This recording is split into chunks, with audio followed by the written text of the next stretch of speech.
This morning we're talking to Kendall Aitken, who is a health and happiness coach. Would you say you are happy, Kendall?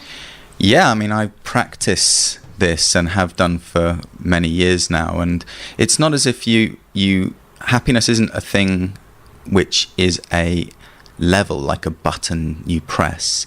It's a flexible scale which I would place anywhere between calm and ecstatic. So it's not as if I don't dip down underneath calm sometimes and I go into sadness or anger, but the patterns of behaviour mean that I go there for a very short period of time because I know how to bring myself back out and back into that positive space. So essentially, I'm 99% of the time a happy person. That's not to say that there aren't times when I don't feel so happy. Because I suppose it is a very inward thing, happiness, Exactly. the feeling of happiness, and Exactly. and often you can allow other people to make you unhappy, and it's sort of you telling yourself, oh, they make it, because people have said this to me before where I said, oh, that really made me angry, and I'll say, well, you're allowing them to make you angry. Exactly. They're not making you angry, you're allowing them to. How do you actually bring yourself back when you say you dip into that sadness? How do you pull yourself out? Is it possible for somebody who's not a specialist to do that? Very much so. I mean, come and see me and I'll work through with you how to do it.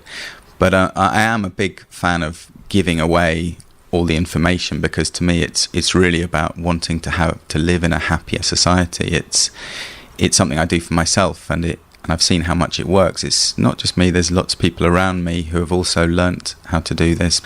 The essential thing I would say to people who find that they are going down into deeper areas of unhappiness is what I would call meditation, but essentially could be called mindfulness. It's essentially stopping what I would call the spiral of thinking. So the spiral of thinking is critical thoughts, and what often happens is we're very critical at ourselves. So there's a thing in addiction which is called the circle of shame. Now this kind of acts like a spiral. It's when somebody feels like I almost wanted to swear then.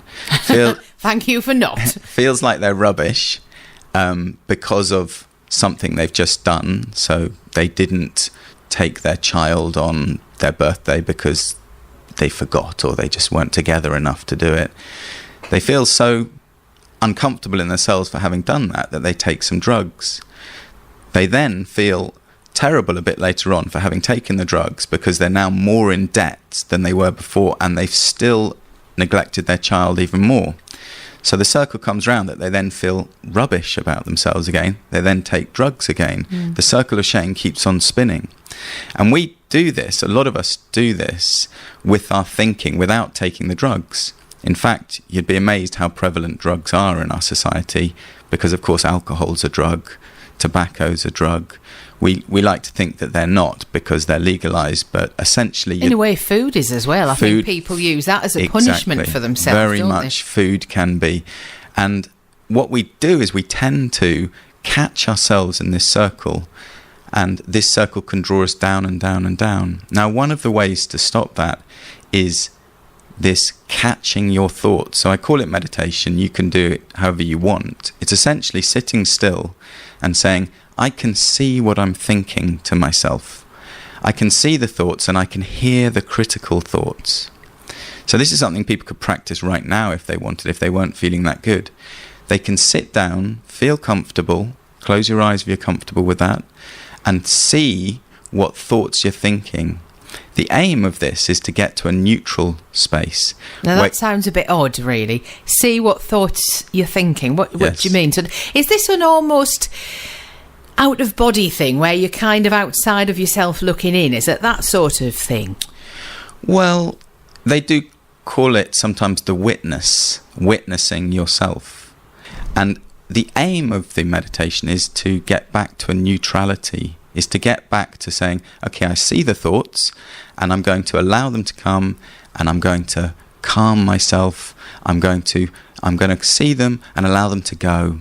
I'm going to see them and allow them to go. And after 5 minutes, 10 minutes, 20 minutes, it can take however long, you can get to a place where you're saying, I'm choosing to not really think about anything, to just be with the silence, be with myself. At that point, you'll notice that you're no longer feeling rubbish. You're no longer, because essentially, when we feel emotions, it's because they're linked to thoughts. When you stop the thoughts as much as you can, it's very difficult to get zero thoughts, but that's what people essentially are doing when they're meditating, is getting down to pretty much zero thoughts. And it's a very calm place to be. Once you return to that calm, you can begin rebuilding your thoughts in a very conscious, positive way. And as I say, the essential direction for that is appreciation. So what you do once you've got to that place of calmness is you start going, okay, let me look around me. Let me just find one thing to start with that I can find appreciation in. So you look around the room, there's a picture of your child. He goes, oh, I'm so pleased I had a child. You know, that thought. Or, oh, look, the sun's just come out and I love the warmth of the sun. There's something that I can just hold on to. And then you start playing a game. It's a practice, it's a game. And you start finding more, And the more you practice, and you might then have your old thoughts coming back in, going, yeah, but you're still rubbish. And you go, well, I notice you thought, thank you very much, but I'm choosing not to have you in my space right now. I'm choosing happiness. I'm choosing the appreciation spin, if you like, because I recognize that I'm in control over my life and not the world is in control of how I feel. Absolutely. I like that.